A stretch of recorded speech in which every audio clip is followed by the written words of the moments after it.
ଆମେ ଭଗବାନଙ୍କୁ ଦେଖିପାରୁନେ, ଭଗବାନଙ୍କୁ ଜାଣିପାରୁନେ, ଭଗବାନଙ୍କୁ ଦର୍ଶନ ଉପଲବ୍ଧି କରିପାରୁନେ।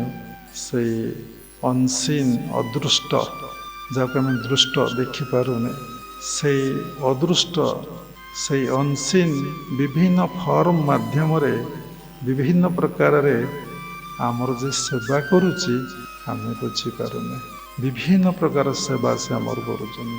ସେ ଅଦୃଷ୍ଟ ଅନସିନ୍ କେତେବେଳେ କେଉଁ ରୂପରେ ଆମ ପାଖରେ ବିଦ୍ୟମାନ, କେତେବେଳେ ଗୁରୁ ରୂପରେ, କେତେବେଳେ ବନ୍ଧୁ ରୂପରେ, କେତେବେଳେ ସଖା ରୂପରେ, କେତେବେଳେ ସ୍ତ୍ରୀ ରୂପରେ, କେତେବେଳେ କେଉଁ ରୂପରେ ପଶୁପକ୍ଷୀ ରୂପରେ, କେତେବେଳେ ଯେ ସେ କ'ଣ ଆମକୁ ଗାଇଡ଼ ନ କରୁଛି, ନ ଦେଉଛି, ନ କରୁଛି, ସେଇ ବୋଧଟା ଆମ ଭିତରେ ନାହିଁ।